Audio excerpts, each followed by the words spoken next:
സംഭവമുണ്ട്. നിങ്ങൾ മനസ്സിലാക്കിയിട്ടുണ്ടോയെന്നറിയില്ല.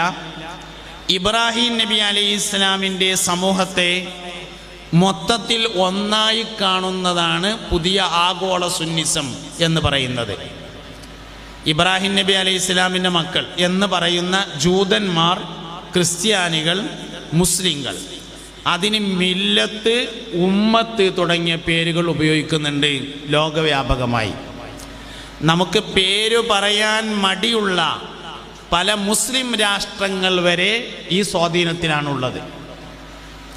ഒരു നിലക്ക് നമ്മൾ പറഞ്ഞാൽ ഫലസ്തീനിലെ ബൈത്തുൽ മുഖദ്ദസിൻ്റെ ഭരണം ഈ സ്വാധീനമുള്ളവർക്കാണ് നിലവിലുള്ളത്. സയ്യിദുനാ ഇബ്രാഹിം നബി അലൈഹിസ്സലാം ലോകത്തെ ഏറ്റവും കൂടുതൽ ഇസ്ലാമിക ദഅവത്തിൻ്റെ മാർഗത്തിൽ സഞ്ചരിച്ചിട്ട് കാല് തേഞ്ഞ മനുഷ്യനാണ് സയ്യിദുനാ ഇബ്രാഹിം അലൈഹിസ്സലാം. ഇബ്രാഹിം നബി അലൈഹിസ്സലാമിന് 2 മക്കൾ, ഒന്ന് ഇസ്മായിൽ അലൈഹിസ്സലാം, മറ്റൊന്ന് ഇസ്ഹാഖ് നബി അലൈഹിസ്സലാം. ഇസ്മായിൽ നബി അലൈഹിസ്സലാമും ഹാജറ ബീവി റളിയല്ലാഹു അൻഹയും മക്കയിലേക്ക് താമസം മാറി.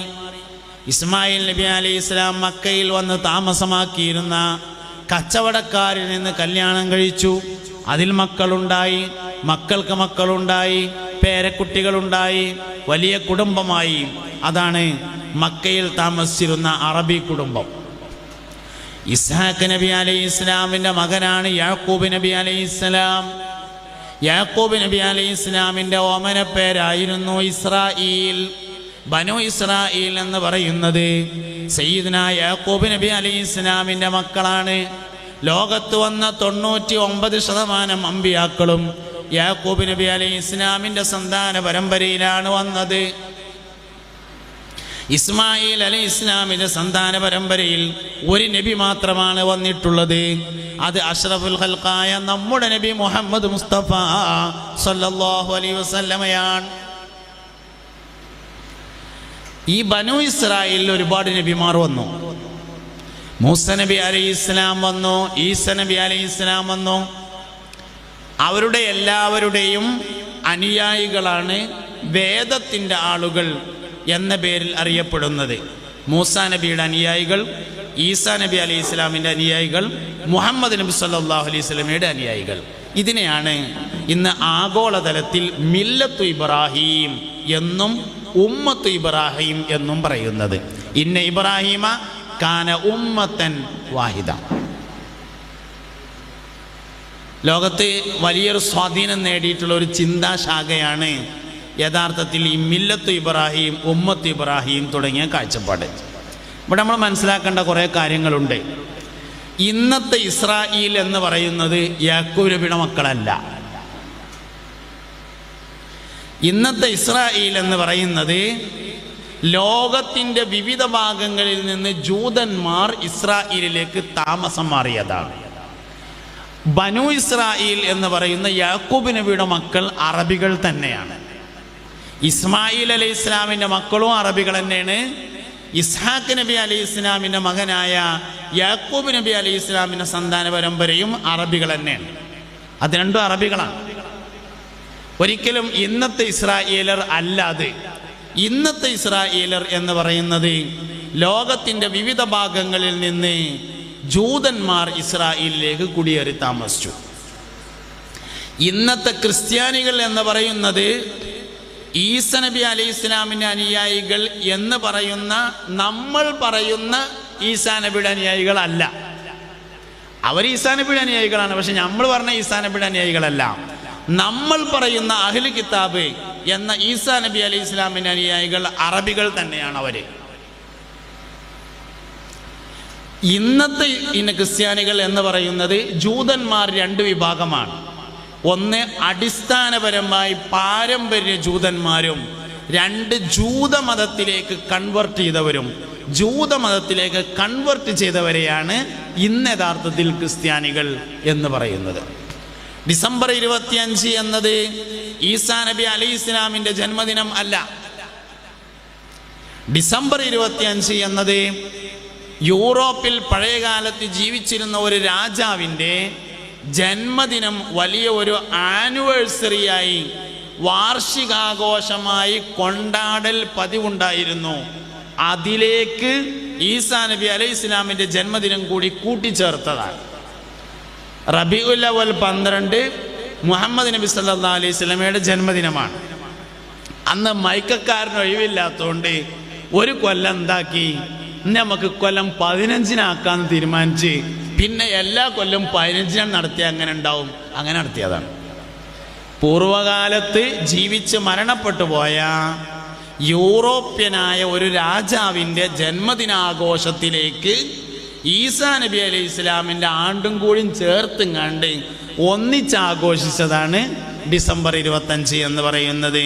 അല്ലാതെ ഡിസംബർ 25 ഈസാ നബി അലൈഹി ഇസ്ലാം ജനിച്ച ദിവസമല്ല. അങ്ങനെ ആണെങ്കിൽ ആവേണ്ടിയിരുന്നത് ജനുവരി 1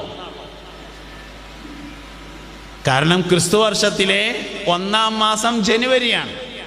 ഈസാ നബി അലൈഹി ഇസ്ലാമിൻ്റെ ജന്മദിനം അങ്ങനെയാണെങ്കിൽ ആവേണ്ടിയിരുന്നത് ജനുവരി 1. ജനുവരി 1 അല്ല, ഡിസംബർ 25 അല്ല. ആഘോഷം അന്നത്തേക്ക് മാറ്റിയതാണ് യഥാർത്ഥത്തിൽ സംഭവം ഉള്ളത്.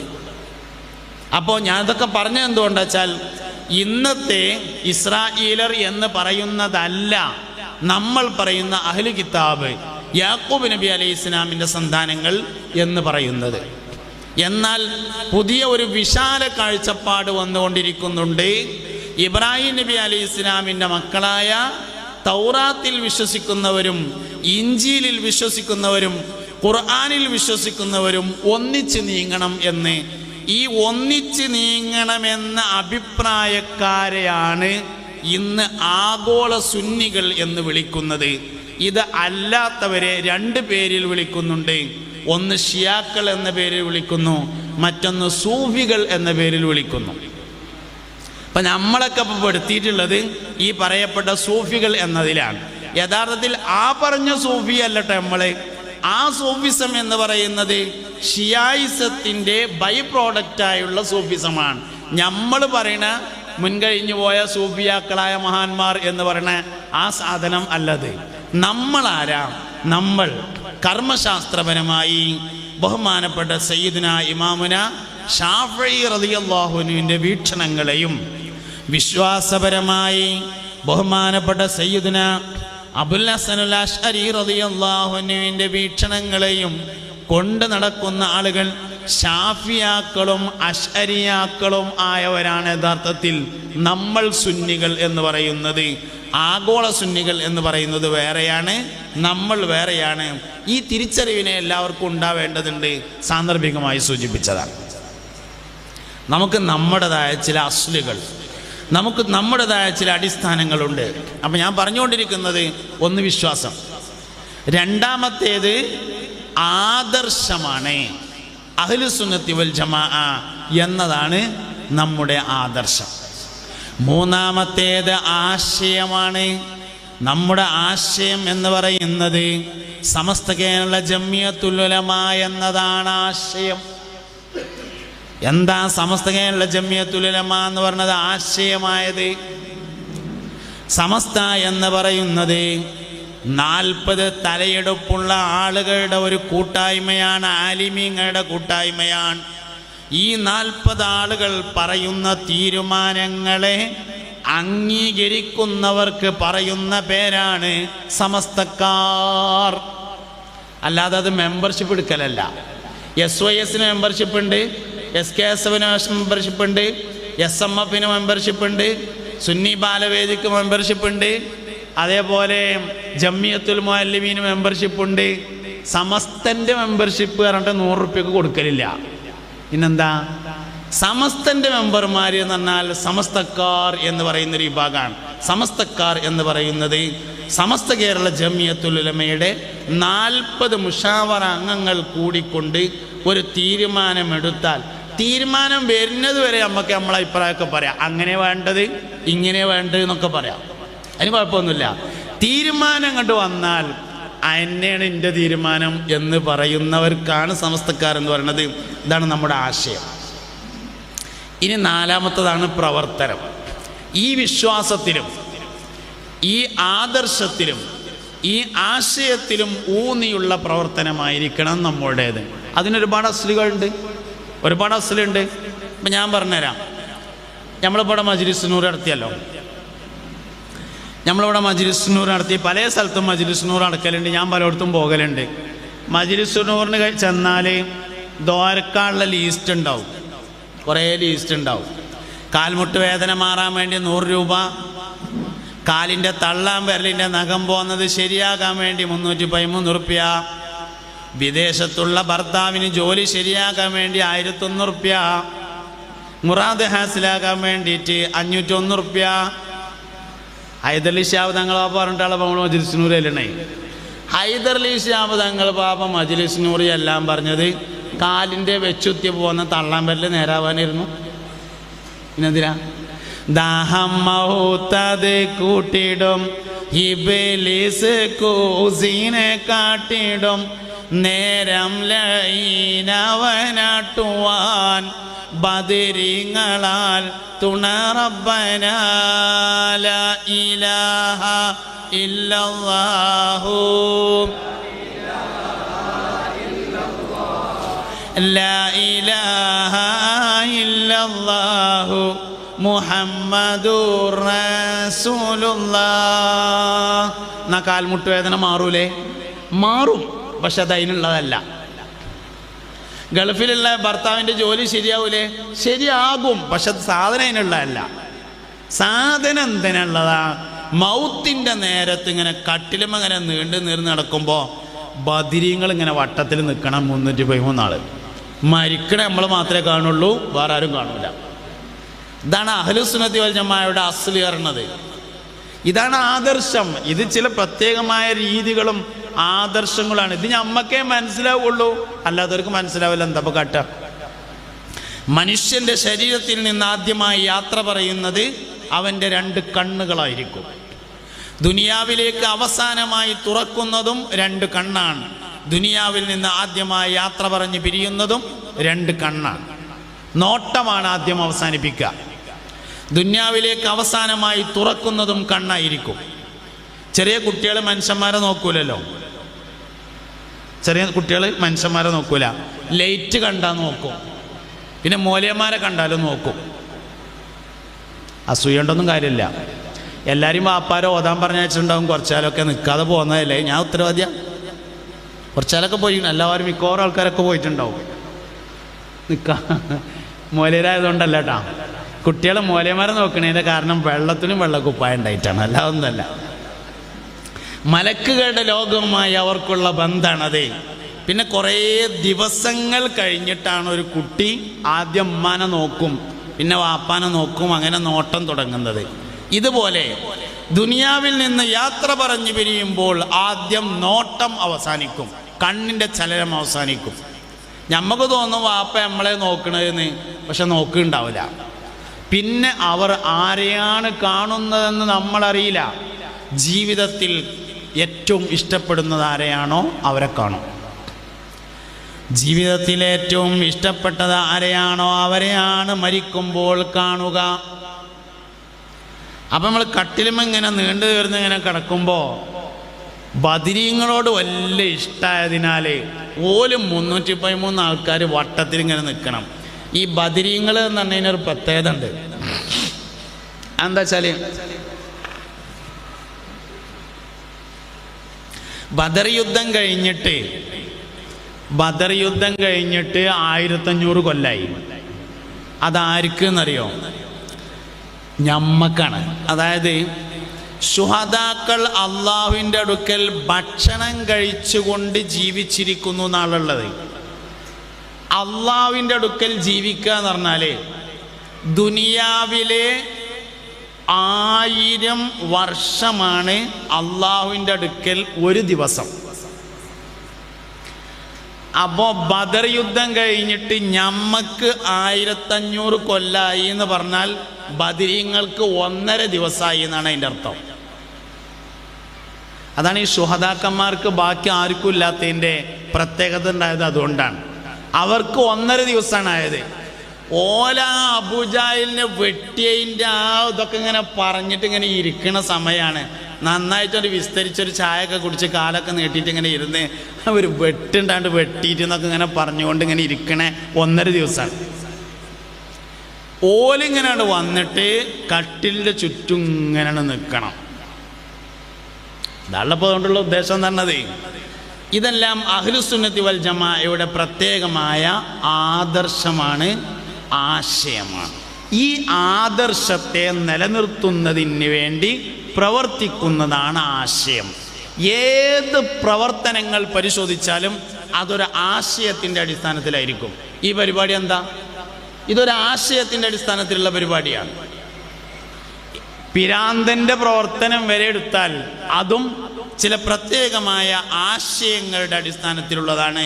നമുക്ക് മനസ്സിലായില്ല, അവന് മാത്രമാണ് മനസ്സിലായത് എന്നതാണ് അതിൻ്റെ പ്രത്യേകത. അപ്പം അതുകൊണ്ട് ഒന്നാമത്തത് ഈമാനാണ്. മുസ്തഫായ നബി സല്ലല്ലാഹു അലൈഹി വസല്ലമയോടുള്ള അടങ്ങാത്ത താല്പര്യമാണ് ഈമാൻ്റെ അസ്ല് എന്ന് പറഞ്ഞാൽ. അത് എത്രത്തോളമുണ്ടോ അത്രത്തോളം ഈമാൻ ഉണ്ടാവും. നമ്മളെ പഴമക്കാരായ ആൾക്കാർ ഏറ്റവും കൂടുതൽ പൈസ ചെലവാക്കുക റബീഉൽ അവ്വൽ 12-നാണ്. വലിയൊരുനാളിനേക്കാൾ, ചെറിയൊരുനാളിനേക്കാൾ, ബദരീങ്ങളാണ്ടിനേക്കാൾ, ഓമാനൂർ നേർച്ചയേക്കാൾ, മഹലിൻ്റെ കുടുംബസംഗമത്തേക്കാൾ ഏറ്റവും പൈസ ചെലവാക്കും റബീഉൽ അവ്വൽ 12-ന്. അങ്ങനെയാണ് വേണ്ടതും. റബീഉൽ അവ്വൽ 12-ന് മദ്രസയിൽ കുട്ടികളെ കലാപരിപാടികളൊക്കെ ഉണ്ടാവും. അപ്പം അങ്ങനെ കുറേ വൈകിയും കുട്ടികളിങ്ങനെ പാടും. അപ്പോൾ കുറച്ച് പൂർവ്വ വിദ്യാർത്ഥികൾ വന്നിട്ട് ചോദിക്കും സദർ ഉസ്താദിനോട്, പൂർവ്വ വിദ്യാർത്ഥികൾക്ക് പാടാൻ സമയം ഉണ്ടാവുമോ എന്ന്. അപ്പോഴാണ് ഈ തരിപ്പ് ഇങ്ങനെ കയറി വന്നിട്ടുള്ളത്. കുറച്ച് പാട്ടൊക്കെ ഇങ്ങനെ കേട്ടിട്ട് ഇഷ്ക് ഇങ്ങനെ കയറി വന്നിട്ട് സദർ ഉസ്താദിനോട് ചോദിക്കും പൂർവ്വ വിദ്യാർത്ഥികൾക്ക് പാടാൻ സമയമുണ്ടോ. അപ്പോൾ സദർ ഉസ്താദ് ഉള്ള പരിപാടിയൊക്കെ ഒന്ന് അഡ്ജസ്റ്റ് ചെയ്തിട്ട് ഒരു 10-40 മിനിറ്റ് ഉണ്ടാക്കിയിട്ട് ഇനി പൂർവ്വ വിദ്യാർത്ഥികളുടെ കലാപരിപാടികൾ ആരംഭിക്കുന്നതാണ് എന്ന് അനൗൺസ് ചെയ്യും. അപ്പം ഇങ്ങോട്ട് സ്റ്റേജ് നമുക്ക് കയറിയിട്ടാണ്ട് പാടും. മണ്ണിലെ നല്ലൊരു നാട്ടിലെ മക്കത്തെ നല്ലൊരു വീട്ടിലെ മന്നാൻ്റെ ദൂതർ മുഹമ്മദ് മാണിക്കല്ലായി പിറന്നത്. അപ്പോൾ ഗൾഫിൽ നിന്ന് കുട്ടികൾ ലീവിന് വന്നിട്ടുണ്ടാവും. ഒരു കീശയ്ക്കൊന്നിങ്ങനെ നോക്കും. 500-ൻ്റെ നോട്ട് എടുത്തിട്ട് കവറിലിട്ട് കണ്ടാണ് കൊടുക്കും. ഏറ്റവും കൂടുതൽ പൈസ ചെലവാക്കൽ റബീഉൽ അവ്വൽ 12-നാണ്. എന്താ കാരണം? മുത്തുനബിയോടുള്ള സല്ലല്ലാഹു അലൈഹി വസല്ലമയോടുള്ള അടങ്ങാത്ത താല്പര്യമാണ് ഈമാൻ്റെ അസ്ല്. ഇത് പഴയ ആളുകൾ അതേപോലെ നിലനിർത്താൻ വേണ്ടി പെടാപാട് പെട്ടു. നമ്മളും അത് നിലനിർത്തിക്കൊണ്ടാണ് അടുത്ത തലമുറയ്ക്ക് ഒരു കേടും വരുത്താതെ കൈമാറണം. മുഹമ്മദ് നബി സല്ലല്ലാഹു അലൈഹി വസല്ലമയോടുള്ള താല്പര്യം പോയാൽ ഈമാൻ പോവും. യുക്തിവാദത്തിൻ്റെ അടിസ്ഥാനം എന്താ? മുഹമ്മദ് നബിയോടുള്ള താല്പര്യക്കുറവ്. നിരീശ്വരവാദത്തിൻ്റെ അടിസ്ഥാനം എന്താ? മുഹമ്മദ് നബി സല്ലല്ലാഹു അലൈഹി വസല്ലമയോടുള്ള താല്പര്യക്കുറവ്. സർവമത സത്യവാദത്തിൻ്റെ അടിസ്ഥാനം എന്താ? മുഹമ്മദ് നബി സല്ലല്ലാഹു അലൈഹി വസല്ലമയോടുള്ള താല്പര്യക്കുറവ്. ലിബറലിസത്തിൻ്റെ അടിസ്ഥാനം എന്താ? സ്ത്രീ പക്ഷപാതത്തിൻ്റെ അടിസ്ഥാനം എന്താ? എല്ലാം അഷ്റഫുൽ ഖൽഖായ സല്ലല്ലാഹു അലൈഹി വസല്ലമ തങ്ങളോടുള്ള താല്പര്യക്കുറവാണ്. അതാണ് ഈമാൻ്റെ അസ്ല്. ഞാൻ പറഞ്ഞു തുടങ്ങിയത് ബറക്കത്തിൽ നിന്നാണ്. ലോകത്തെ ഏറ്റവും ബറക്കത്തുള്ള മനുഷ്യൻ മുഹമ്മദ് നബിയാണ് സല്ലല്ലാഹു അലൈഹി വസല്ലം. അതുകൊണ്ട് നബിതങ്ങളുമായുള്ള ബന്ധം അതാണ് ബറക്കത്തിൻ്റെ അടിസ്ഥാനം. ലോകത്തെ ഏറ്റവും ബറക്കത്തുള്ള മണ്ണ് മദീനയുടെ മണ്ണ്. അഫ്ദലു തുർബത്തുൽ അർളി തുർബത്തുൽ മദീന. ലോകത്തെ ഏറ്റവും ബറക്കത്തുള്ള മനുഷ്യന്മാർ മദീനക്കാർ. ലോകത്തെ ഏറ്റവും ബറക്കത്തുള്ള മനുഷ്യന്മാർ ബദരീങ്ങൾ. ലോകത്തിലെ ഏറ്റവും ബറക്കത്തുള്ള മനുഷ്യന്മാർ സ്വഹാബത്ത്. ഒക്കെ നബിതങ്ങളുള്ള ബന്ധമാണ് സല്ലല്ലാഹു അലൈഹി വസല്ലം. അതുകൊണ്ടാണ് നമ്മൾ പഠിച്ചോനെ മുത്തുനബിനെ ഓർക്കത്തിലെങ്കിലും ഒരൊട്ടെങ്കിലും ഒന്ന് കാണിച്ചു തരണേ എന്ന് തോരക്കണത്. എന്തേ? ബറക്കത്ത്. ബറക്കത്ത് എന്ന് പറയുന്നത് അഹ്ലുസുന്നത്തി വൽ ജമാഅ കൊണ്ട് നടക്കുന്ന പ്രധാനപ്പെട്ട ഒരു കാര്യമാണ്. മക്കളിലെ ബറക്കത്ത്. മക്കളിൽ ബറക്കത്തുണ്ടാവാൻ 5 കാര്യങ്ങൾ ചെയ്യണമെന്നാണ്. 1, മക്കൾ ആഗ്രഹിച്ചുകൊണ്ട് ലഭിച്ചതായിരിക്കണം. 2, മക്കൾക്ക് ബറക്കത്തുള്ള പേര് നൽകിയിരിക്കണം. 3, മക്കൾക്ക് ഹലാലും ത്വയ്യിബുമായ ഭക്ഷണം കഴിക്കാൻ കൊടുക്കണം. 4-മത്തേത് മക്കൾക്ക് ദീനിയും ദുന്യവിയുമായ ഇൽമ പഠിപ്പിക്കണം. 5-മത്തേത് മാതാപിതാക്കൾ മക്കൾക്ക് വേണ്ടി മനസ്സറിഞ്ഞു ദുആ ചെയ്യണം. മക്കളിൽ ബറക്കത്തുണ്ടാവാൻ 5 കാര്യങ്ങളാണ് വേണ്ടത്. സമ്പത്തിൽ ബറക്കത്തുണ്ടാവാൻ ഒരു കാര്യം ചെയ്താൽ മതി. സമ്പത്തിൽ ബറക്കത്തുണ്ടാവാൻ ഒറ്റ കാര്യം ചെയ്താൽ മതി. ദാനം ശീലമാക്കിയാൽ സമ്പത്തിൽ ബറക്കത്തുണ്ടാകും. ദാനശീലന്റെ സമ്പത്തിനാണ് ബറക്കത്തുണ്ടാവുക. അങ്ങനെയാണ്. ഭക്ഷണത്തിൽ ബറക്കത്തുണ്ടാവണം. ഭക്ഷണത്തിൽ ബറക്കത്ത് എന്ന് പറഞ്ഞാൽ സംതൃപ്തിയോടുകൂടെ നൽകുന്ന ഭക്ഷണമാണ് ബറക്കത്തുള്ള ഭക്ഷണം. സഹയ്യിന്റെ ഭക്ഷണത്തിൽ ശിഫയുണ്ടായിരിക്കുമെന്നാണ്. സഹയ്യ് എന്ന് പറഞ്ഞാൽ മനസ്സറിഞ്ഞ് ധർമ്മം കൊടുക്കുന്ന ആൾ. ചില സ്ഥലങ്ങളിലൊക്കെ പരിപാടിക്ക് എന്നാൽ ആൾക്കാർ പറയും, ഇവിടെ എല്ലാ പരിപാടിക്കും ഭക്ഷണം ഈ പെരയിലുണ്ടായാലേ അതുപോലെ വിട്ടുകൊടുക്കലില്ല എന്ന് പറയും. നല്ലോണം തിന്ന് അവിടെ നിന്ന് അതിൻ്റെ അർത്ഥം എന്തേ? സഹയ്യ് ധർമ്മിഷ്ഠൻ്റെ ഭക്ഷണം എന്ന് പറഞ്ഞാൽ മരുന്നാണ്. സഹയ്യിൻ്റെ ഭക്ഷണത്തിൽ ശിഫയുണ്ടായിരിക്കും. നേരെ ഓപ്പോസിറ്റ് പിശുക്കൻ്റെ ഭക്ഷണത്തിലോ ദണ്ണുണ്ടാവും. ഞാൻ ഒരിക്കൽ ഒരു പരിപാടിക്ക് വന്നപ്പോൾ പിന്നെ ഒരു ഭക്ഷണം കഴിക്കാൻ വേണ്ടിയിട്ട് ഒരു പെരയിൽ പോയപ്പോൾ ഈ കുറ്റിപ്പുറത്തിൻ്റെ അപ്പുറത്ത് പുഴൻ്റെ അക്കരെ ഒരു സ്ഥലത്ത് ചെന്നതാണ്. ഗൾഫിൽ നിന്ന് ആരോ പരിപാടി കേൾപ്പിച്ചതാണ്. അങ്ങനെ മാരിവിസ്കരിക്കാൻ തന്നെ എത്താനൊക്കെ പറഞ്ഞു. അങ്ങനെ മാരിവിസ്കരിക്കാൻ വേണ്ടി എത്തിയപ്പോൾ പറഞ്ഞു, ഇതാ ഭക്ഷണം അതിൻ്റെ അടുത്തുള്ള ഈ പെരയിൽ തന്നെയാണ്, അങ്ങോട്ട് പോകുക പറഞ്ഞു. അങ്ങനെ അവിടെ ചെന്നിട്ട് എത്ര ബെല്ലടിച്ചിട്ടും വായിൽ തുറക്കണില്ല. അവസാനം കുറേ കഴിഞ്ഞപ്പോൾ തുറന്ന്. അപ്പം ഞാൻ കയറി ഇങ്ങനെ ഇരുന്നപ്പോൾ പെരക്കാരൻ പറഞ്ഞു, ഓലിപ്പോൾ വന്നിട്ടാണ് മോലിയർക്ക് ഭക്ഷണം വേണമെന്ന് പറഞ്ഞത്. പെട്ടെന്നൊക്കെയാണ് പറഞ്ഞാൽ നമ്മളെന്താ കാട്ടുക എന്ന് ചോദിച്ചു. ഇനി എന്താ നമ്മളെന്താ കാട്ടുക? ആ ഒരു പ്രശ്നമല്ലോ. തിന്നാൻ ഏതായാലും പറ്റൂല, എന്നാൽ ഇറങ്ങിപ്പോന്നാൽ കച്ചറിയല്ലോ. എന്താ ഇപ്പോൾ കാട്ടുക? സംഗതി തിന്നൂന്ന് വരുത്തി തീർത്തുമല്ല. അപ്പം എന്താ കാട്ടുക? ധർമ്മിഷ്ഠൻ്റെ ഭക്ഷണത്തിൽ ആ പ്രശ്നം ഉണ്ടാവില്ല. സഹയ്യ് ദാനം ശീലമാക്കിയ ആൾക്കാണ് സഹയ്യ് എന്ന് പറയുന്നത്. അതാണ് ബറക്കത്തുള്ള ഭക്ഷണം. അപ്പം സമ്പത്തിൽ ബറക്കത്തുണ്ടാവാൻ ദാനം ശീലമാക്കിയവർക്കാണ് ഉണ്ടാവുക. ഇങ്ങനെ ഓരോ വിഷയത്തിലെയും ബറക്കത്ത്. കുറേ കാലം ജീവിച്ച ബറക്കത്തുള്ളവരുണ്ട്, കുറച്ചു കാലം ജീവിച്ചിട്ട് കുറേ കാര്യം ചെയ്തവരുണ്ട്. രണ്ടും ബറക്കത്താണ്. ഗൗസുൽ ആദം 90 വർഷം, മുഹ്യിദ്ദീൻ ഷേഖ് റളിയല്ലാഹു അൻഹു 90 വർഷം. 25 കൊല്ലം നാട്ടിൽ ഉമ്മയുടെ അടുക്കൽ ദീൻ പഠിച്ചു. 25 കൊല്ലം. 25 വർഷം വിദേശത്ത് പഠനം നടത്തി. 40 വർഷം വയല് പറഞ്ഞു. 45 വർഷം ദർസ് നടത്തി. 65 കൊല്ലം കച്ചവടം ചെയ്തു. എല്ലാം കൂട്ടിയാൽ 90 കൊല്ലം ഉണ്ടാകാൻ പറ്റുള്ളൂ. കാരണം മുഹ്യിദ്ദീൻ ഷേഖ് 90 വയസ്സേ ജീവിച്ചിട്ടുള്ളൂ. പിന്നെ അതിന് മേലെ പോകാൻ പറ്റൂലല്ലോ. 25 കൊല്ലം നാട്ടിൽ പഠിച്ചു, 25 കൊല്ലം വിദേശത്ത് പഠിച്ചു, 45 കൊല്ലം ദർസ് നടത്തി, 40 കൊല്ലം വയല് പറഞ്ഞു, 65 കൊല്ലം കച്ചവടം ചെയ്തു. എല്ലാം കൂടിയും കൂട്ടിയാൽ 90. 25 ആണ്ടോളം ചുറ്റി നടന്നോ അവർ, ഇരിയന്നായകൾ കേട്ടാരേയിരുന്നോ അവർ. 40 ഇറ്റാണ്ടോളം വയത് പറഞ്ഞോവർ, നന്നായി 90 കൊല്ലം ഇരുന്നോ അവർ. 90 വയസ്സ് ജീവിച്ചു. 55 വയസ്സാണ് ഹുജ്ജത്തുൽ ഇസ്ലാം അബു ഹാമിദുൽ ഗസാലി റളിയല്ലാഹു അൻഹു. 55 വയസ്സ്. ഗസാലി ഇമാമിന് കർമ്മശാസ്ത്രത്തിൽ ഒരു കിതാബുണ്ട്, ബസീത്ത് എന്ന് പറയും. ഒരു മനുഷ്യൻ്റെ ആയുസ്സുകാലം മുഴുവൻ വായിച്ചാലും തീരൂല, അങ്ങനത്തെ കിതാബ്.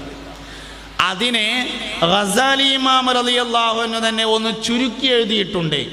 ചുരുക്കി എഴുതിയതിന് വസീത്ത് എന്നാണ് പറയാ. ആയുസ്സുകാലം മുഴുവൻ ഒരാൾ വായിച്ചാലും അത് തീരൂല. ഗസാലി ഇമാം റളിയല്ലാഹു അൻഹു തന്നെ അത് ഒന്നും കൂടിയും ചുരുക്കി എഴുതിയിട്ടുണ്ട്. അതിന് വജീസ് എന്നാണ് പറയാ. അതെന്നെ നമ്മളാരും കണ്ടിട്ടില്ല. ഗസാലി ഇമാമിൻ്റെ വലിയ കിതാബായ ബസീത്തിൽ പറഞ്ഞ ഒരു മസ്അലയുടെ കാര്യത്തിൽ ഒരിക്കൽ ഇമാമുമാർക്കിടയിൽ ഒരു തർക്കമുണ്ടായപ്പോൾ നവവി ഇമാം റളിയല്ലാഹു അൻഹു പറഞ്ഞു, ഈ വിഷയത്തിൽ ഹുജ്ജത്തുൽ ഇസ്ലാം അബു ഹാമിദുൽ ഗസാലി റളിയല്ലാഹു അൻഹുവിൻ്റെ ബസീത്തിൽ പറഞ്ഞിട്ടുള്ളത് ഇങ്ങനെ തന്നെയെന്ന് എനിക്ക് ഉറപ്പുണ്ട്. കാരണം ആ കിതാബ് ഞാൻ 40 പ്രാവശ്യം മുത്താല ചെയ്തിട്ടുണ്ട് എന്ന് പറഞ്ഞ നവവി ഇമാമിൻ്റെ ആയുസ് 50 വയസ്സിൽ താഴെയാണ്. അതാണ് ബറക്കത്ത് പറഞ്ഞത്. കുറേ കാലം ജീവിച്ചു, എന്നിട്ടൊന്നുമില്ല, മരിച്ചു. അങ്ങനെ ഉണ്ടാവും. കുറച്ചു കാലം ജീവിച്ചു എന്നിട്ടോ ഇനി എന്താ ഓൻ ചെയ്യാൻ ബാക്കിയുള്ളത്, അങ്ങനെ ഉണ്ടാവും. അതാ ആയുസ്സിലെ ബറക്കത്ത്. ആയുസ്സിലെ ബറക്കത്ത് കുടുംബബന്ധം ചേർക്കുന്നവർക്കുണ്ടായിരിക്കുമെന്നാണ്. മൻ അഹബ്ബ അൻ യുബ്സത ലഹു ഫീ റിസ്ഖിഹി വയൻസഅ ലഹു ഫീ അസരിഹി ഫല്യസിൽ റഹിമഹു. കുടുംബബന്ധം ചേർക്കട്ടെ എന്ന് അഷ്റഫുൽ ഖൽഖ് ഹബീബുനാ റസൂലുള്ളാഹി സല്ലല്ലാഹു അലൈഹി വസല്ലമ തങ്ങൾ പറഞ്ഞിരിക്കുന്നു. ഇൽമിലെ ബറക്കത്ത് 3 കാര്യം ചെയ്യുന്നവർക്കാണ്. ഇൽമിൽ ബറക്കത്ത് 3 കാര്യം ചെയ്യുന്നവർക്കാണ്. ഒന്ന്, ഗുരുവിനെ ആദരിക്കുന്നവർക്ക് മാത്രമേ ഇൽമിൽ ബറക്കത്തുണ്ടാവുകയുള്ളൂ. ഗുരുനാഥന്മാരെ ബഹുമാനിക്കാത്തവർക്ക് ഇൽമിലെ ബറക്കത്ത് നഷ്ടപ്പെടും. പരീക്ഷയ്ക്കൊക്കെ എഴുതാൻ കിട്ടും, പക്ഷേ ഇൽമിൻ്റെ ഉപകാരം നഷ്ടപ്പെടും ഗുരുവിനെ ആദരിച്ചില്ലെങ്കിൽ. അപ്പോൾ ഒന്ന്, ഇൽമിൽ ബറക്കത്തുണ്ടാവാൻ ഗുരുനാഥന്മാരെ ആദരിക്കണം. രണ്ടാമത്തേത്, ഇൽമിൽ ബറക്കത്തുണ്ടാവണമെങ്കിൽ ഉള്ള ഇൽമ മറ്റുള്ളവരിലേക്ക് പകർന്നു കൊടുക്കണം. മൂന്നാമത്തേത്, ഇൽമിൽ ബറക്കത്തുണ്ടാവാൻ ഉള്ള ഇൽമ കൊണ്ട് അമൽ ചെയ്യണം. അപ്പോഴാണ് ബറക്കത്തുണ്ടാകുക. ഇൽമിൽ അമൽ ചെയ്യുക എന്ന് പറഞ്ഞാൽ 3 തരത്തിലുണ്ട്. ഇൽമുകൊണ്ട് അമൽ ചെയ്യുക എന്ന് പറഞ്ഞാൽ 3 തരത്തിലുണ്ട്. ഒന്ന്, സ്ഥിരമായി അമൽ ചെയ്യുക. ഉദാഹരണം നിസ്കാരം, സ്ഥിരമായിട്ട് അമൽ ചെയ്യണം. 2, ഇടക്കൊക്കെ അമൽ ചെയ്യുക, അതൊരമലാണ്. ഇടക്കൊക്കെ അമൽ ചെയ്യുക. ഇടയ്ക്ക് എപ്പോഴെങ്കിലൊക്കെ ഒരു തിങ്കളാഴ്ച നോൽമ്പ് വെൽക്കുക, എപ്പോഴെങ്കിലൊക്കെ ഒരു വ്യാഴാഴ്ച നോൽമ്പ് വെൽക്കുക. തസ്ബീഹ് നിസ്കാരം പറഞ്ഞപ്പോൾ പറഞ്ഞല്ലോ, എല്ലാ ദിവസവും തസ്ബീഹ് നിസ്കരിക്കണം. കഴിയാത്തവർ ആഴ്ചയിൽ ഒരിക്കൽ നിസ്കരിക്കണം. അതിനും കഴിയാത്തവർ മാസത്തിലൊരിക്കൽ നിസ്കരിക്കണം. അതിനും കഴിയാത്തവർ കൊല്ലത്തിലൊരിക്കൽ നിസ്കരിക്കണം. അതാണ് നമ്മൾ 25 പള്ളിയിൽ സംഘടിപ്പിക്കൽ. അതിനും കഴിയാത്തവരോ ആയുസ്സിലൊരിക്കൽ നിസ്കരിക്കണം. അങ്ങനെ അമല് 3 തരത്തിലുണ്ട്. 1, സ്ഥിരമായി ചെയ്യാം. 2, ഇടക്കിടക്ക് ചെയ്യാം. 3, ആയുസ്സിലൊരിക്കൽ ചെയ്യാം. അവനാൻ്റെ ഒരു 70,000 ദിക്റ് മരിക്കണതിൻ്റെ മുന്നേ അവനാൻ തന്നെ ചെല്ലണം. പള്ളിക്കന്ന് കിട്ടിയെങ്കിൽ ആയി. പള്ളിക്കന്ന് വെള്ളിയാഴ്ച മരിച്ചിട്ട് കിട്ടിയാൽ കിട്ടി, പോയാൽ പോയി. ഇപ്പം കിട്ടുന്നുണ്ട്, എന്നും കിട്ടിക്കോളൊന്നൊന്നുമില്ല. അടുത്ത കമ്മിറ്റി എങ്ങനെ, പിന്നത്തെ കമ്മിറ്റി എങ്ങനെ, നാട്ടുകാരെങ്ങനെ, എന്താ അഭിപ്രായം വരിക എന്നൊന്നും പറയാൻ കഴിയൂല. ഇപ്പം കിട്ടുന്നുണ്ട് എന്ന് പറയാം. അവനാൻ്റെ 70,000 അവനാൻ തന്നെ ചെല്ലുക. ജീവിതകാലത്ത് ഒരിക്കലെങ്കിലും ഒരു ഖത്തം തീർക്കുക. ജീവിതകാലത്ത് ഒരിക്കലെങ്കിലും ഒരു ഖത്തം തീർക്കുക. ഫാത്തിഹ തുടങ്ങി ഖുൽ റബ്ബിന്നാസിൽ അവസാനിപ്പിച്ചിട്ട് പിന്നെ ഫാത്തിഹയും അൽ ബഖറയും 5 ആയത്ത് ഓതുന്ന തരത്തിൽ ഒരു പ്രാവശ്യമെങ്കിലും ഒന്ന് ഖത്തം തീർക്കുക. നമ്മൾ ഖത്തം തുടങ്ങലുള്ളൂ, തീർക്കലില്ല. അതാ ഞാൻ അങ്ങനെ പറയാൻ കാരണം. റമദാൻ മാസത്തിൽ നമ്മൾ ഖത്തം തുടങ്ങും.